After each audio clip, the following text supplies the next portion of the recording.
Thank you. It is really nice to be here with all of you today. So, people say I'm a resilient person. It's not as sexy a label as, artistic or talented, but it's stuck to me my entire life, like gum on the bottom of my shoe. Because my life has continuously been turned upside down and shaken like a snow globe in the hands of an inquisitive child. But it makes me wonder, is it possible to be too resilient? I wanted to be a woman who fainted, a heroine who could swoon and be saved from harm. Once on the playground, I twirled until I was dizzy and put my hand on my forehead, sighed dramatically, and fell backwards. Busted my head open on the pavement. That's when I realized that I was going to have to toughen up because I was probably not destined to become a heroine in a Jane Austen novel. Now, I don't want you to think that there haven't been great, wonderful moments in my life, because there have. It's just that there seems to have been a disproportionate number of resilience building challenges that have left gifts of wisdom and experience at my feet, like a dead mouse from a cat. Now, we all can access resilience in times of need. I don't know where it comes from. Maybe survival of the fittest codes it into our DNA. My mother was born in 1910. She weighed 2 pounds. Believing that the preemie couldn't possibly survive, the midwife removed my mother from my grandmother's care to keep her from getting too attached. She cut open a feather pillow, put my mother in it to keep her warm until she died.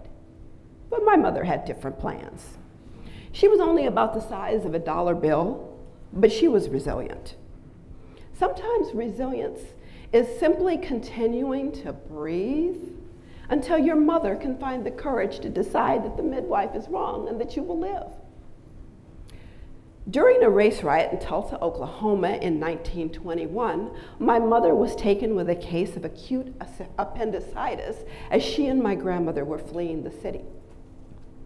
Leaving my mother in the care of strangers, my grandmother turned back to find someone with a car who could take my mother to the hospital.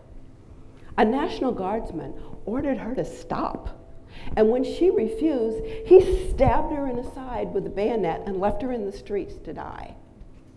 But she got up and found a way to get my mother admitted into the hospital. And when she was refused treatment for her own wounds, she walked from day into night. She said that the pain was so bad, with the blood running down her side and into her shoe, she just wanted to lie down and die. But the love for my mother kept her going. Sometimes resilience is simply taking one step and then another until you can reach safety. My early childhood years are mostly a blur, but 2 moments are indelibly etched. There is the taste of a neighbor's tongue as he held me pressed against a wall, my legs dangling high above the floor as he groped and he grunted. And then similar treatment a few years later from my grandmother's employer, who silenced me with the warning that at her age, my grandmother would have a very difficult time finding another job. Was the fact that I endured these transgressions a sign of resiliency? I don't really think so. I think it showed up later when I did not become a predator on children, when I did not become more promiscuous than was normal for a hippie in the 60s. And when I fell in love and lived my life without dragging the anchors of somebody else's sins along with me. And speaking of marriage, my guy was tall and handsome. He had an old Volvo that he had to push down the street to get started. And although he surfed all day and danced all night, and only paid his part of the rent, eventually, over time, we evolved. We got a cat. We got our daughters. He got a union job with benefits. We bought a house. We even had a golden retriever. Middle class, we had survived.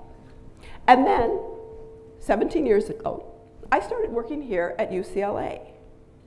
Our daughters were barely teenagers.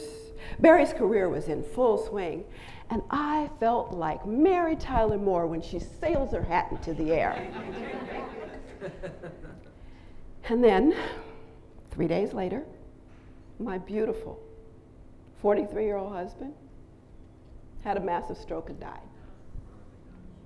Life just rolled up in an unmarked van, snatched me off the street, knocked me out, and when I woke up, I was in a no-hold cage fight where I just had to punch above my weight if I wanted to survive. All I could do was like my mother, just breathe through the hurt and the anger, the fear, the grief, as I had to identify my husband's body. Let me tell you, you don't ever want to be required to identify a loved one's body. And like my grandmother, I just wanted to lay down and die. And I couldn't, because the love for my children outweighed my sorrow. So at home, I tried to be both mother and father. And I came back to work so cool, most of my coworkers didn't even know something had happened. My goal was to become indispensable because I needed the job. But inside, my emotions were like a pressure cooker just set to explode. I found resilience in my car during the gridlocked part of the daily commute, where I screamed and cried and banged my head on the steering wheel. And I screamed, what just happened? Where do I go from here? And then, when I reached my destination, be it home or the office, just wipe my face and put on my smile. My financial situation was like I had fallen unseen and soundlessly into the ocean from the side of a cruise ship at midnight. I watched the lights on the good ship Financial Stability just sail away. And I was left to tread water and avoid the sharks that surrounded me or drown. And so what? Financial hardship is an everyday occurrence. Resilience is finding the silver lining in a bad situation. After I had robbed Peter and his cousin Paul, and I still had to forego paying the electric bill if I wanted to stay current with my property taxes, I just let the DWP come out and turn out the lights. Because when they do that, they don't mess with the water. So you can still flush the toilet. Silver lining. My friends went to Disneyland. I went to the car wash. You know, the kind where you stay in the car and they put the pink and the purple soap on the windshield and the lights flash all around? It was my 2-minute version of Pirates of the Caribbean.